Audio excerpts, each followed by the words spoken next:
So I'm Dr. Radikha Sharma. I'm a board certified obstetrician gynecologist. I'm still practicing in the hospital and in the clinic, as well as doing telemedicine. I work closely with FemHealth, which I absolutely love doing. And then I'm also a transition life and wellness coach. So I really get the opportunity to work with women in a lot of different facets, which I thoroughly enjoy because I'm super passionate about women's health. Yeah, no, that's awesome. And we are so lucky to have you on our board here. So today we're going to talk about abnormal uterine bleeding, which sounds very scientific, even to me as being a doctor myself. So let's just go down to the basics. So what does that even mean? I mean, besides what it sounds like it means. I feel like I'm going to start by saying abnormal uterine bleeding is really a coding term, right? Like we use it a lot. So it is a scary term, but really what it is a typical menstrual cycle is expected to be about 21 to 35 days long on average, okay? We used to think that it was like 28 to 30 days. That was our menstrual cycle. If you're having periods that are happening more frequently than 21 days or less frequently than 35 days regularly, that's considered abnormal uterine bleeding. Okay. If you're having bleeding where you're having bleeding in between your cycles, like, you had your period and then now you're having bleeding in between, that is also considered abnormal uterine bleeding. So that's interesting because I always viewed abnormal uterine bleeding as like just someone having like clots of blood coming out, but that's not the case. So skipping your period is abnormal uterine bleeding. Absolutely. And it's funny because it's funny that you say clots because we used to quantify like heavy menstrual bleeding. It used to be called a bunch of other terms, but heavy menstrual bleeding is like a specific amount of blood that has to be had. But we realized that really wasn't fair to the person because everyone's quantification of bleeding is different. So now heavy menstrual bleeding does also fall under abnormal uterine bleeding, but it's now the patient, like the person's perception of how heavy is their bleeding? Like, is it affecting their daily life? Are their periods so heavy that they're, changing pads frequently through the day? And what are the main causes of abnormal uterine bleeding in different age groups? Yeah, so that's a great question. And I think what's really important to remember is what we're seeing as abnormal uterine bleeding in someone who's like 13 to 18, which is usually when your period is starting and kind of getting set into place, versus what we're seeing in 18 to 40-year-olds, 40 plus, is going to be different. So as an OBGYN, we really quantify it as like structural abnormalities and then things that might happen because of non-structural reasons. So things that might be happening in the uterus.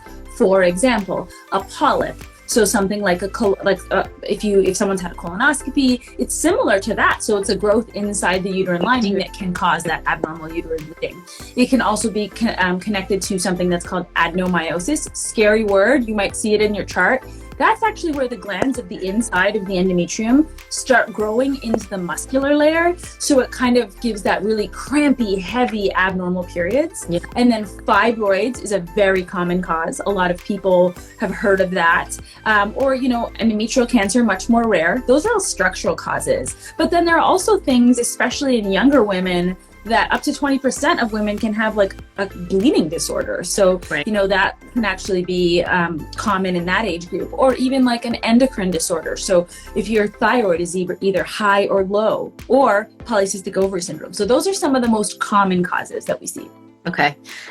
And I'm assuming the treatment is going to be depending on the cause, obviously. Totally. The treatment is totally going to be cause dependent. And the thing with abnormal uterine bleeding, it is probably one of the most common things that I see in practice. But what's really important is to quantify, like, where is it coming from? How long has it been going on for? And when do people need to start worrying? Like, what are some signs in abnormal uterine bleeding where you're like, you need to go see a doctor like in the next week? Yeah.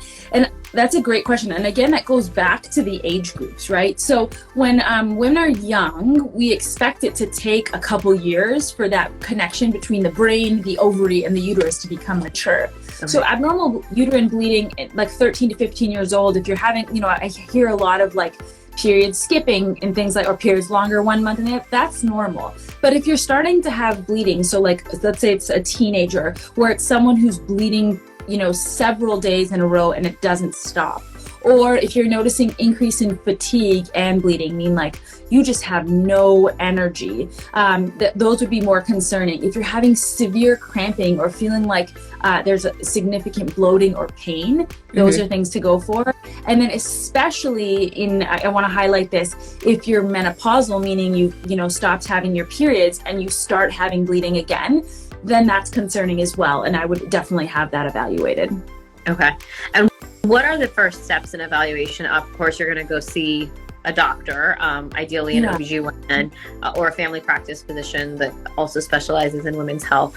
What can a patient expect as part of the evaluation? Yeah, for sure. So what's going to happen is what is really, really important is like a history, right? For sure. So we need to know, do you have family members who have a history of similar things? Is there anyone in your family with a history of a bleeding disorder or thyroid? Polycystic ovary syndrome runs in families. There's a 30% recurrence of fibroids amongst families. So a history and physical exam is really, really important.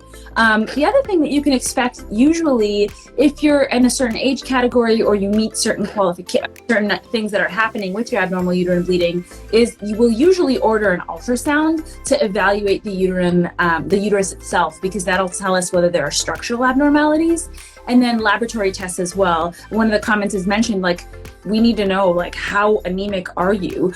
Is it because at a certain anemia level or hemoglobin level, where that's your iron concentration in your blood, we get concerned, like, you shouldn't be walking around like that. You're probably feeling like a massive amount of crap, and how do we make you feel better, right?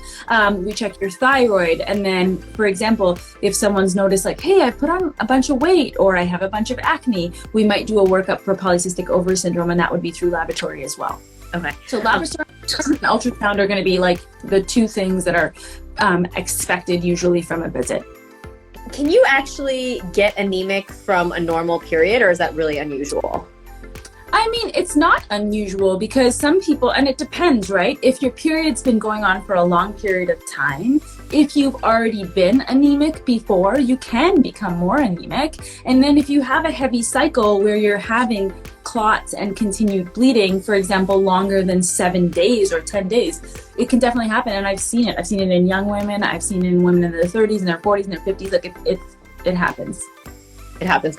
And so if you're feeling anemic, what are some of the signs and symptoms that your uterine bleeding is just abnormal? Like, because some women might think, like, oh, I'm just a heavy bleeder, and I go through, like, what's like the cutoff for abnormal uterine bleeding? So I will tell someone, and this is like, I put this in my comments to all of my patients, and I let them know, I'm like, if you're going through more than one pad an hour, if you are going through a super tampon in an hour, there are women who are putting in a tampon and a pad at the same time and bleeding through. If you're having accidents where you're bleeding through your clothes, unfortunately that does happen, don't wait longer, like, time to go in, because then it's like, you're losing so much blood that we need to get ahead of it before we even do a complete workup sometimes. Right. You need to stabilize the patient at that point before you figure what's going on. Yeah, and I don't want, like, the nice thing is it doesn't mean you automatically have to put you into the hospital, but we have medication now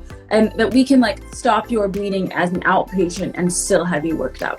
Okay. I did not know that. What's the name of that medication? Listita is the brand name, or it's tranexamic acid. And the nice thing is it has very low contraindications. So the problem is sometimes with birth control pills, they're great, but there are certain people that are higher risk groups. And what we can do is, let's say someone's having like a super heavy period and we've ruled out everything else. We can be like, okay, take the Listita 3 times a day for 5 days. That's all it is. Right. And it won't stop your period, but it will help with the heaviness of the bleeding. And it just works really, really well. Okay.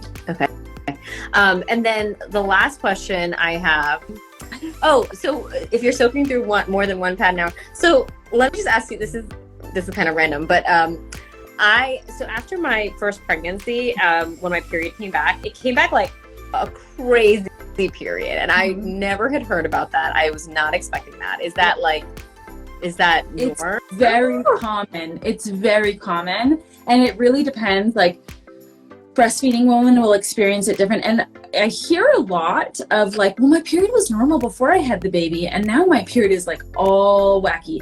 And it can take some time for that period to get regulated after having a baby. One thing you mentioned is like when to be concerned. I feel like if you have 1 month of an abnormal cycle, okay, and it's not like you're bleeding through a pad and you're not super fatigued and it stops, sometimes that can be related to other things. However, if the bleeding persists or it happens for like up to 3 months, that becomes a lot more concerning. I always say like make it a 3-month mark. If at 3 months it's been happening now, because women are busy, right? Like we have so much, then get it checked out. And especially after your period returns after having a baby, if you're breastfeeding, don't even look for a regular period because it's not going to happen until you're done breastfeeding. Some women do have monthly cycles, but most women, it'll be like, oh, my period came at 21 days and then it came at 60 days and then it came at 40. So while you're breastfeeding, I won't say there's like a normal period, but after you've finished breastfeeding, within 3 months, your cycles should become regular. But yes, I completely agree. It is a shared opinion amongst women and understanding that like your first couple periods after having the baby are like brutal. And that's so shocking to me because no one told me that. Like no one told me that. And I was like, what is happening? I was like, I was scared because I had the tampon in, I had a pad, there was a point where I was almost bleeding through everything. I was like, what's going on? Yeah.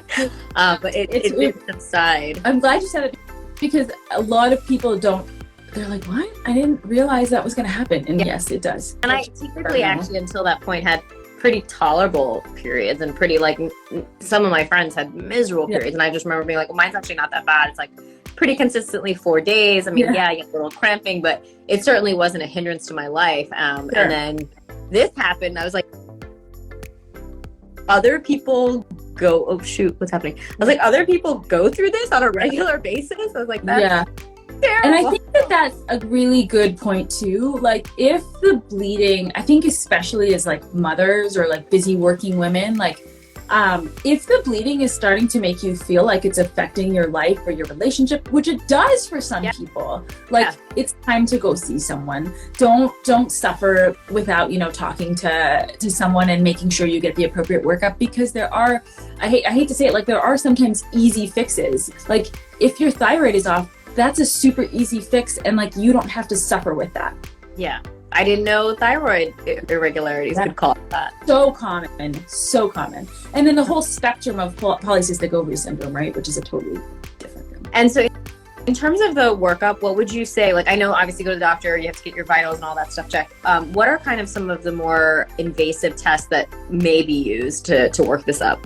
Yeah, so we mentioned ultrasound, but another, it still is a little invasive because it's generally a transvaginal ultrasound versus an abdominal ultrasound. So a probe is put in vaginally. A hysterosonogram where we actually put fluid into the uterus while we're doing an ultrasound. And that is really helpful at looking at if there are, for example, polyps inside the uterus, or if there are fibroids that are abutting the uterus. That is something that can be done. And then an endometrial biopsy, that's something that sounds really scary, but it is one of the more invasive procedures. And that's generally done mid to tail end of a workup. If we've already looked at like the laboratory abnormalities in the ultrasound, we do that to sample the endometrial lining and just to understand if there are any tissue abnormalities that we can notice with that. And those can be invasive for sure.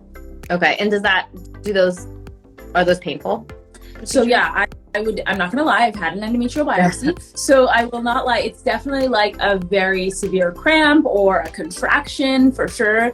I usually recommend like patients, I can give them something before, or even nowadays it's become more commonplace that you can do like a block for someone, like a nerve block during a procedure to make you more comfortable. And then honestly, there is the option, if for some reason there's a concern for being unable to like tolerate it in the office, we do take people, and sometimes you have to take people to the operating room for what's called a hysteroscopy, dilatation, and curettage, where we can look in the uterus and get an actual sample and clear out the uterus as well.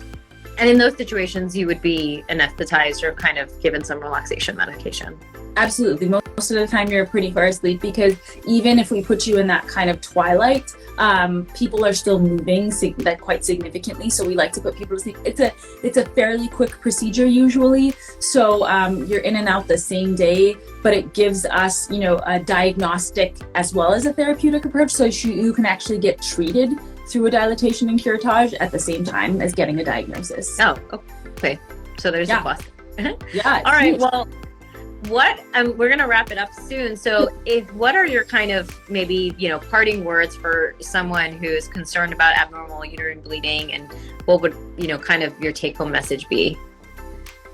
I would say, don't suffer in silence. You're not alone, and don't be afraid. If it's been going on and it's affecting your life, then get worked up. A lot of times people are afraid, sometimes when they go to the OBGYN, that they're going to have an invasive procedure or a big procedure. There's lots of great medical management. Sometimes there's even, we can talk about medications that people are taking that might be making them more susceptible to heavier bleeding. So we can address things like that, or supplements, we can address things like that. But don't, suffer on your own. Go see your family practice doctor, who may refer you to your OBGYN.